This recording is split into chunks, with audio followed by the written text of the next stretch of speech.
Brighter Shores has released its first major content patch since its launch 4 months ago, and it's a complete rework of the combat system. I wanted to jump back into the game to see how big of a difference these changes make, and whether this will be enough to recover from the downward trend the player count has been on. Let's take a look.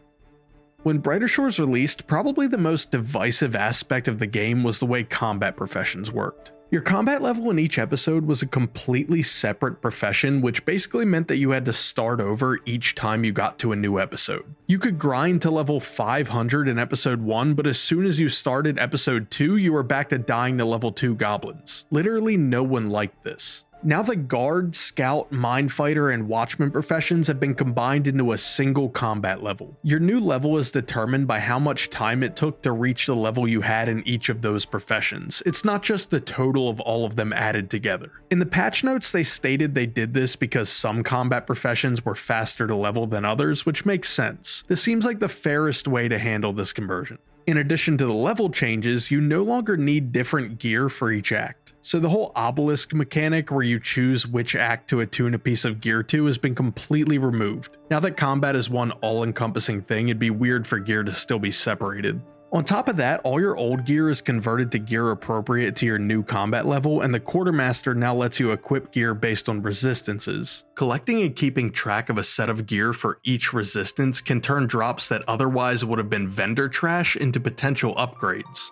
This is actually my favorite part of these combat changes. Before, if you wanted a set of gear for each resistance for each episode, you would need to keep track of a minimum of 144 pieces of gear, plus an additional 36 for each new episode release. And that doesn't even include weapons. It just wasn't feasible or even really possible with storage limits. This patch also had a huge balancing change in regards to one-handed and two-handed weapons. Before, two-handed weapons were strictly better than one-handed weapons of the same rarity and level. The design goal was always for one-handed weapons to have lower damage, but make up for that with the defenses provided by your shield. This has been bugged since launch, meaning one-handed weapons had the downside they were meant to, but not the upside. It's great that this has been fixed, but I can't believe they waited this long to do it. This didn't need to be part of the combat rework. It could and should have been fixed much earlier. Overall, gear's in a much better spot now, and I think these gear changes make an even bigger impact than the level changes. Because Brighter Shores was completely designed around separate combat professions in each episode, they now need to find a way to fit every current episode and every possible future episode into one single leveling progression path. They call their solution striping, and it is the most needlessly convoluted system I've ever encountered in an MMO. Alright, here's my best attempt at explaining it quickly. The leveling path will lead you through each enemy in episode 1, then episode 2, and so on. When you outlevel the last enemy in the last episode, the next enemy in the path will be the first enemy in episode 1 again. The complications start when new episodes are introduced. When you unlock a new episode, the enemies in that act are inserted into the level progression path based on your current level when you unlocked that episode. So everyone now has a personalized leveling path. My level 200 enemy will be different from yours if we reached an act at different levels. They actually had to put visual aids in the patch notes to help explain this system.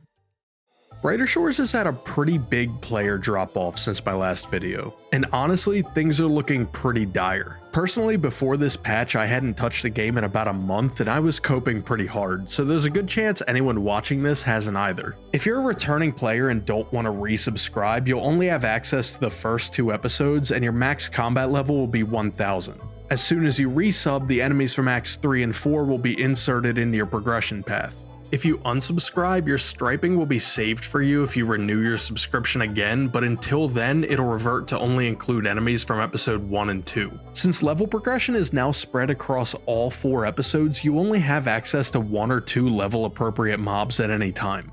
I'm afraid this is going to make leveling feel a lot more linear than it did before when you could swap between episodes. It's now either fight this specific enemy or take a large XP penalty. The logic behind the striping system is so that you don't miss out on fighting any enemies and you never have to go back to fight an enemy that you've already fought. But as you progress, you're just fighting reskins of the same enemies anyway. Would players really be missing out if they got to Act 2 late and never got to fight purple goblins, instead moving straight on to the bluish purple goblins? Every episode was already designed for players to progress from level 1 to max level in the combat skill. Why not keep that progression so that at any given level you had a choice between which act you wanted to level in? If there are drops that need to be obtained from lower level enemies, then players always have the option to go back and fight those specific enemies. There's nothing wrong with giving players a reason to farm lower level mobs. Every MMO does it, and it can be a really fun way to see how powerful you've become. This is all just such an overcomplicated fix for something that really didn't need to be an issue. It works, and I don't even think it's really that bad. I'm just scratching my head asking why. So now the million-dollar question is, what does this do for the health of the game?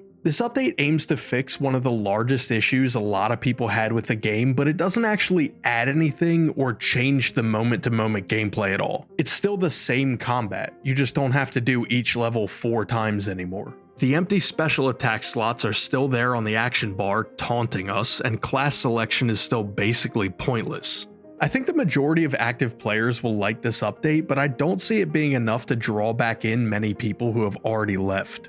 In my original Brighter Shores review, I gave heavy praise for the rapid quality of life patches over the first month, but now we're 4 months in with no real content updates at all. A major selling point for Brighter Shores was the reputation of the man behind it. When he was in charge of Jagex, they were releasing large content updates every single week. Now, I'm not saying I expect Brighter Shores to match that release schedule, but we need something. I'm hoping now that the combat issue is resolved, we start to see some real meaningful updates, but I'm a lot more cautious in my optimism than I was 4 months ago.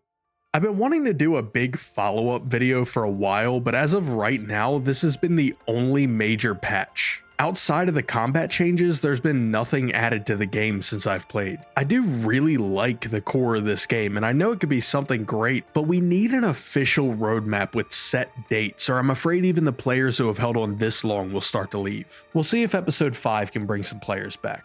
Thanks for watching, and please leave a comment telling me how shit my video is and how wrong I am about everything.